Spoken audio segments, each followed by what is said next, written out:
I'm sure that if given the option, none of us would come to work. However, when you're a professional wrestling champion, the expectation is that you will show up in the next town to defend your title with pride. That said, expectation and reality are not always the same, of course. Whether it was due to an injury, cushy contract, or clueless creative, the following ring warriors, all of whom had lengthy reigns, put their championship belt on the line for about once every solar eclipse. I'm Adam Pacitti from Cultaholic Wrestling, and these are 10 wrestling champions who barely defended their title. Join us. Number 10, Kenny Omega, AEW World Championship. Kenny Omega became just the third AEW World Champion by beating Jon Moxley on the special Winter is Coming episode of Dynamite in December of 2020. These were the COVID times, with AEW taping in front of small socially distanced crowds at their home base of Daly's Place in Jacksonville, Florida. The Best Bout Machine helped carry the fledgling promotion through these uncertain days, putting together a reign that saw him have tremendous matches with the likes of Moxley, Rey Fenix, Orange Cassidy, Pac, Christian Cage, and Jungle Boy. And he still had time to go over to Impact and take their world title away from Rich Swann too. These matches were all different and told individual stories that made them feel distinct and special. They were also all rather lengthy affairs, with the shortest clocking in at 17 minutes and several pushing half an hour. In his 346 days as champ, the Cleaner defended the title 7 times on television and pay-per-view before passing the torch to Hangman Adam Page in an absolute blinder at Full Gear 2021. Kenny Omega's AEW World title reign perfectly demonstrates that it's really all about quality, not quantity. Number 9, Logan Paul, WWE United States title. Logan Paul has taken to sports entertainment like an idiot to a Japanese forest since beginning his journey with WWE at WrestleMania 38. After impressing in his initial 7 WWE matches, all of which took place on pay-per-view, the company decided to book his first title victory in just his 8th pro wrestling match. Beating legendary WWE Hall of Famer Rey Mysterio at Crown Jewel 2023, Paul was good value for the win, having demonstrated an ability to consistently rise to the occasion and put on good matches despite his inexperience. After winning the gold, however, the soft drink entrepreneur only defended it 3 times on television. The first 2 defenses came at the Royal Rumble, where he beat Kevin Owens by disqualification, and at WrestleMania 40, where he somehow managed to see off Owens and Randy Orton in a triple threat match. He competed in other matches during his reign, including 2 world title bouts, but the US title has felt more like an accessory he could wear during public appearances and in interview segments on SmackDown. Thankfully, he just fell in his 3rd defense against the ever-popular LA Knight at SummerSlam 2024. Was I happy about it? Yeah!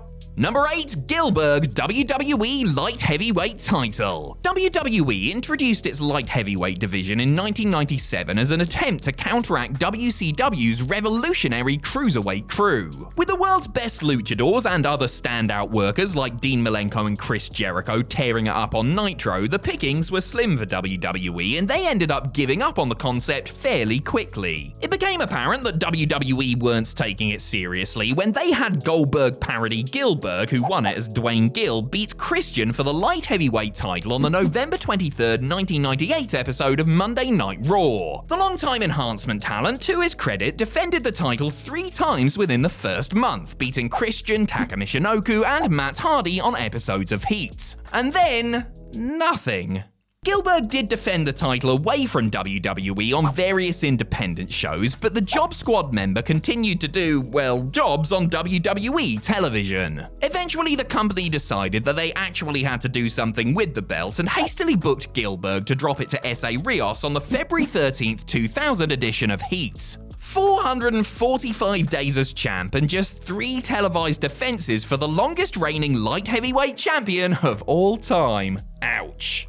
Number 7, Blake and Murphy, NXT Tag Team titles. The hard-working duo of Buddy Murphy and Wesley Blake became the 6th NXT Tag Team Champions when they beat Lucha Dragons Kalisto and Sin Cara in a short match on the January 28, 2015 episode of NXT. A day after they won them at a January 16th television taping, they set about defending them, despite the title-winning match not being due to air for another 12 days. While Blake and Murphy held the titles for a not inconsiderable 205 days, as recognized by WWE, they only successfully successfully defended their straps 3 times on television, first defeating the Lucha Dragons in a rematch for the gold at NXT TakeOver Rival on February 11th, followed by Enzo and Cass at NXT Unstoppable on May 20th, and then the Vaudevillains on the July 29th NXT. Though their televised defenses were scant, Blake and Murphy did defend their belts on non-televised live events, notching 17 defenses all told against the teams already mentioned, as well as tandems like the Hype Bros and Jason Jordan and Solomon Crow. Blake and Murphy were perfectly serviceable as tag champs, but there's no denying their work was quickly eclipsed by what followed, courtesy of teams like American Alpha and The Revival. Number 6, Shinsuke Nakamura, WWE Intercontinental Title. The uber-talented and endlessly charismatic Shinsuke Nakamura never quite managed to win the big one in WWE. Well, yes anyway, fingers crossed. However, he did enjoy reigns with the NXT title, SmackDown Tag Team titles, and both the United States and Intercontinental titles. The King of Strong Style had 2 reigns with each of the main roster's secondary singles belts, but whenever he held the IC strap, he seemed to go missing. Nakamura's first run as Intercontinental Champion began on the Extreme Rules 2019 kickoff show when he beat Finn Balor. Between then and dropping the title to Braun Strowman on the January 31st, 2020 episode of SmackDown, Shinsuke managed a paltry 2 televised defenses against The Miz and Roman Reigns. King Nak's second reign began when he beat Apollo Crews on the August 13th, 2021 edition of SmackDown, and this time he had just the 1 televised defense, a rematch with Crews before Sami Zayn took the gold from him after 189 days. The former IWGP Heavyweight Champion did put the gold up for grabs on non-televised live events, but Shinsuke's reigns were unmemorable despite lasting a combined 390 days, largely because of his lack of title matches on TV and pay-per-view. Number 5, Big Show WWE United States Title. The Big Show added to his impressive list of accolades when he beat Eddie Guerrero to win the United States title at No Mercy 2003. Latino Heat had held the belt since Vengeance and had defended it routinely, including one instance where he defended both the US and tag team titles in the same night. The world's largest athlete wasn't quite so regular with his own defenses. As 2003 came to a close, he had only defended the title twice against Guerrero and Bradshaw on non-televised house shows. To be fair, he did defend the championship on the road quite a few times in 2004, but you wouldn't know it unless you were in a particular city on a particular night. As far as televised defenses, Big Show managed to successfully defend his gold twice, beating Billy Gunn and Hardcore Holly on episodes of SmackDown. It felt like a real relief when John Cena dethroned the Giant in the opener of WrestleMania 20 before setting about doing the hard work necessary to rehabilitate the neglected title's image. Number 4, Hulk Hogan WCW World Heavyweight Title. As WCW's biggest signing ever, it made sense that Hulk Hogan would win the company's World Heavyweight title in his very first match for them. And while he only defended it twice on pay-per-view during that first run, the Hulkster did at least bother to show up as champ for a couple of house show tours. Hogan's second reign, which began when he beat the Giant at Hog Wild 1996, however, saw him working far fewer matches. Despite holding the gold for almost an entire year, the leader of the New World Order only defended it 6 times on TV and pay-per-view, falling to Lex Luger in the 6th. Hogan had the cushiest deal in wrestling history at the time, making an absolute fortune for wrestling select dates. He also got a cut of the revenue for the pay-per-views he typically headlined, meaning that his world title reigns were decidedly lucrative. To be fair to Terrible Terry, the bloke did have a massive positive effect on WCW's business, even if they couldn't often advertise world title matches when he held the belt.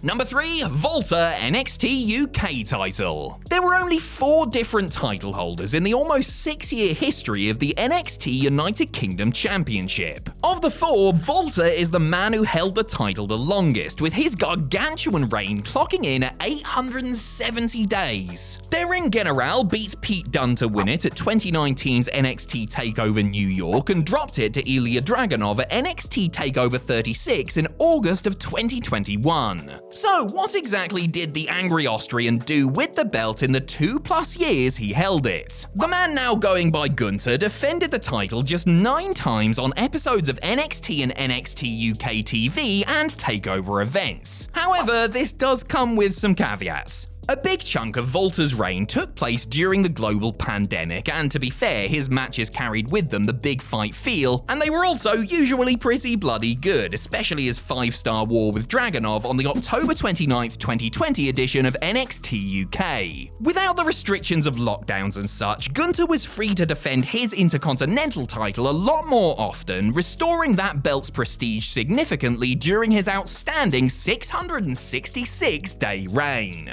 Number 2, Brock Lesnar WWE Universal Title. When Brock Lesnar returned to WWE in 2012, everyone knew that the former UFC heavyweight champion would not be working very often. Brock had established himself as a record-breaking pay-per-view draw with his once-in-a-blue-moon fights, and besides, the punishing WWE schedule was one of the main reasons he had quit the company 8 years earlier. A special occasions big match performer, Lesnar usually put his boots on for major supercards and not much else. This reduced schedule was taken to the extreme after the Beast Incarnate beat Goldberg to bag the Universal title at WrestleMania 33. It infamously took 3 whole months for Lesnar's first defense against Samoa Joe at Great Balls of Fire, and by the time 2018 rolled around, Brock had only defended it on screen a further 2 times. He defended the gold a further 3 times in 2018 before finally losing it to Roman Reigns at SummerSlam. Lesnar did make occasional non-televised appearances at house shows in big markets where he defended the championship in short repetitive matches, but as far as what the average fan saw, it was 7 televised defenses in a whopping 503-day reign.